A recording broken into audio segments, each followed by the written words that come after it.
Hello everyone, it's Shinto Bean here playing some more Warhammer Combat Cards campaign mode, and for this Halloween weekend we have another 3-day exploration event.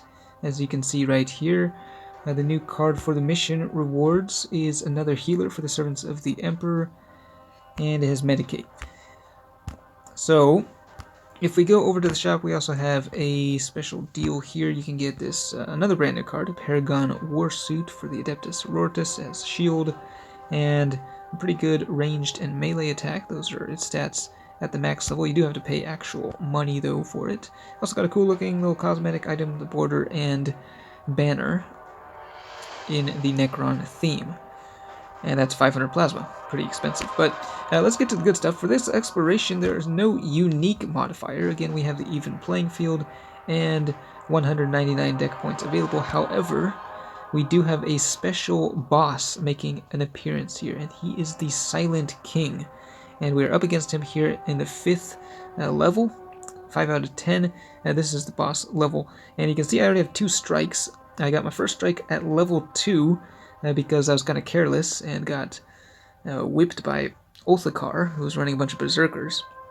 A lot of the decks, or actually all of the decks in this exploration event, are themed, and a lot of the bodyguards actually kind of mirror what the Warlord does. So, for example, the Corpse Lord had a bunch of healers, Othakar had berserkers, and the Psychomancer had units with fear. Haven't faced Imhotep yet in this campaign, but I did play against the Silent King once and got brutalized by him. I was using Morven Vol with a pretty strong composition, or at least that's what I thought, but it was not good enough because the Silent King is just insane. It's pretty similar to kind of the Scarbrand event, the very first exploration we had. So I'm going to make another attempt here, and it's actually, well, my final attempt, I guess. If I lose this, then I strike out. I'm going to try Commissar Yark with a ranged build, and I've tried to include bodyguards that are pretty strong at this level. Will it be strong enough? I have no idea. So, just going all in here. And I think we're just going to have to be pretty careful. Now, the Silent King, he drops a bunch of weak bodyguards at the beginning, or at least that's how it was in the last matchup. But towards the end, he starts bringing out the big guns. You get some really strong, high health, high damage bodyguards, and then the Silent King himself is just insanely strong. Lots of health to get through, and lots of damage output. But they're actually starting with a different deployment order, so it looks like they do have the initiative. And I am going to, first of all, drop one of my lowly infantry units at the beginning. Now, giving them, I don't know, not being able to take the first turn, that's going to be, it's going to be rough.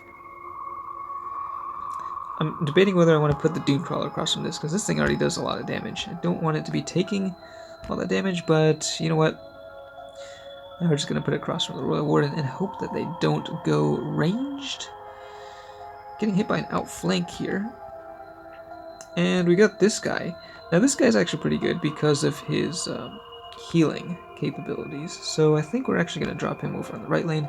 He should be able to get quite a bit of healing. And I really hope they go melee, but we'll see. 37 damage precision shot, that was not that great. Alright, they are going for the ranged attack, and we're taking a lot of damage. Losing one infantry unit, but that means we do get a ready. However, okay, we did get the ranged buff there. Yeah, the Imperial robot thing on the right side actually does not ready for...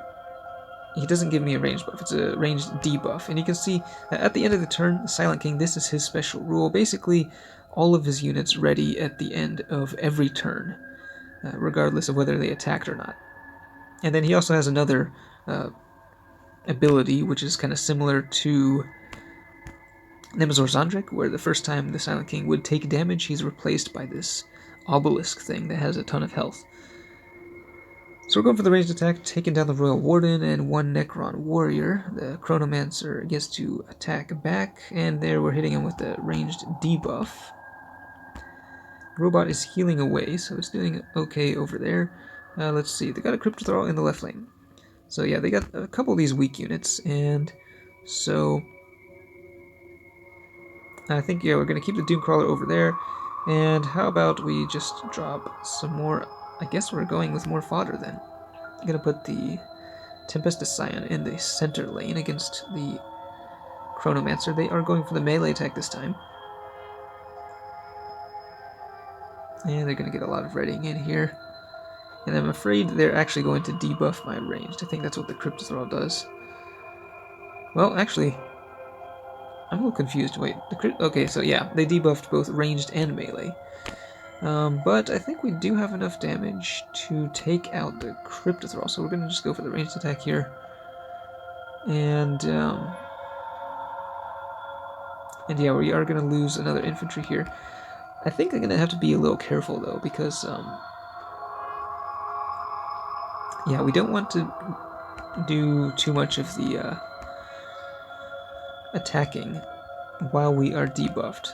The thing is that they get to basically debuff us every single turn, so I'm not really sure how to actually counter that. I feel like I do need to deal some damage here. Alright, they got another Cryptothrall on the field, and we should be able to take it out as well. Once again, both ranged and melee getting debuffed to the max on our side. And we are going to destroy this Cryptothrall. The Tempestus Scion is going to die, and then something will get to ready, whether... Okay, it's the Doomcrawler this time, so we do get a ranged buff for our next attack. Let's see, their next bodyguard is another Necron warrior, and that is just fine. I think we're going to drop our healer in the center lane. It's another card that debuffs the enemy ranged when it readies. And they're going for the ranged attack this time, so they're not actually dealing very much damage, and we're hitting them with a pretty strong counterattack.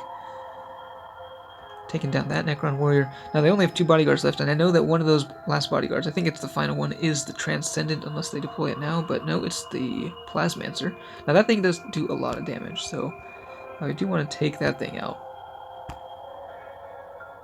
But I think maybe going for the ready here would be beneficial.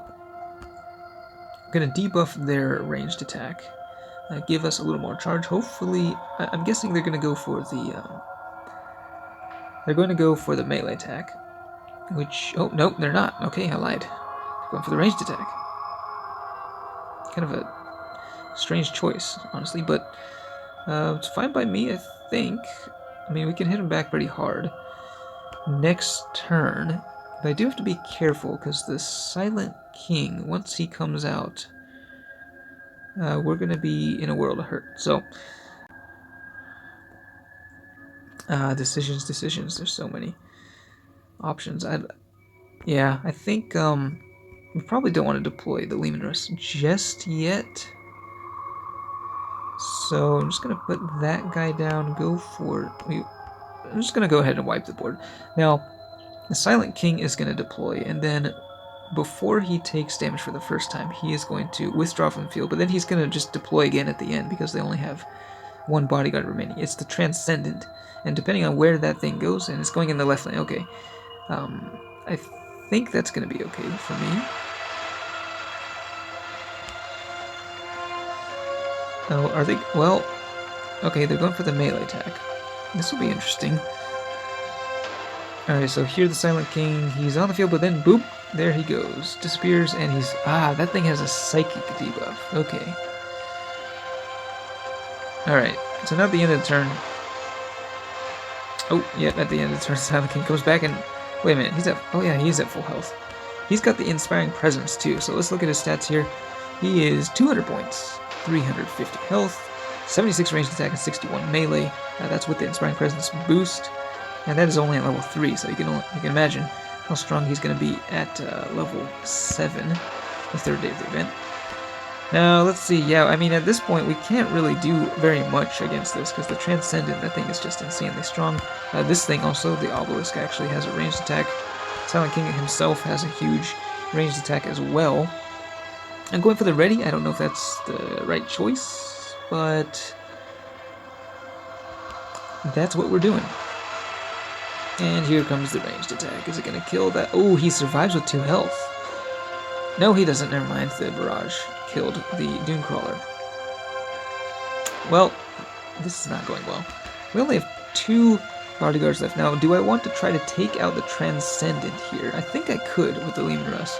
Or do I want to go for the Silent King himself? This Leman Russ actually does, well, it does 78 damage. We got the Hellhound too. Now, this is a predicament. Okay, so I could definitely kill the Transcendent, and I think that's probably what I want to do, because last game the Transcendent was what just obliterated me. So I think we're gonna go like that, and then we're gonna drop down the Hellhound in the center. The Hellhound has quite a bit of health for its cost. And yeah, we're just gonna see how this goes. I hope I did not... Actually, I didn't actually calculate that at all, but I'm hoping the Leman Russ has... Oh, I don't know if it actually does have enough damage. No, it doesn't. You gotta be kidding me. This is terrible. Alright, do they have any ranged debuffs? No, so they have a melee debuff. Alright, we have no choice but to ready then, because you do not want to be attacking into that. We have to ensure that the Transcendent dies. Will they go ranged on their turn now? Nope, they're going for the melee attack, and that's going to deal a lot of damage, but not quite enough to kill anything. So we will survive the next round. But yeah, the Silent King, he's going to be able to chop apart that Hellhound. Alright, we're going for the ranged attack. Here it is, the big one. Shooting down the Transcendent with 250 damage from that cannon. 146 damage from the Hellhound, that's pretty good.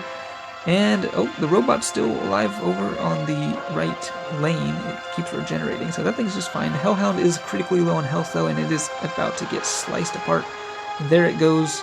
Then we got the Leman Russ charging up the ranged attack. Okay, so this is going to be very, very close, I think. I mean, Commissary Ark, he only has 127 health, and oh no, look how much ranged attack they have charged up. I think it's almost enough to like kill us off in one shot, actually. 76 plus another maybe 50%, so that's what, like, about, yeah, that's very close. So I think, I mean, we could do a lot of damage here with this attack, but of course that would be suicide. So we can't do that, we can't go melee. Only choice is to go psychic and ready. And I don't know if that's going to be enough, honestly. I mean, they're definitely going to go for one of the attack types. And so I think the Leman Russ does have enough damage here to shoot him down. That was kind of scary there, but yeah, okay, we are good to go. Thankfully, AI was not very smart there. And we can go... This little robot thing, that thing did a pretty dang good job with the range debuffs. That really helped out there at the end. And now we can shoot down the Silent King with the Leman Russ battle tank. Man, that was a long game. It was a long one. But Commissary Ark is a lot of fun. I do enjoy him quite a bit. Took some pretty careful readying there at the end. A little bit of patience, but yeah, that worked out quite well. But I mean, that was only the 5th level on the first day, so this is quite a bit harder than any previous exploration. And yeah, if the thing is, the rewards for this exploration are not that amazing compared to previous events, so if you don't make it to the end, you're not missing out on anything too crucial. I mean, here we've got some copies of like this Scorpic Destroyer, and then this guy, the Eversor Assassin, is actually pretty good. But you can see the rewards for the next 2 days as well. They don't actually include any legendaries. But yeah, I mean, this is pretty crazy. The Silent King, definitely a very fearsome adversary. So let me know how this event is going for you if you're playing it, and if you have any advice for getting past the Silent King or any of the other difficult warlords. I think anyone else who is playing the event now would appreciate any advice, so let me know what you think in the comments. Thanks for watching, and I will see you next time.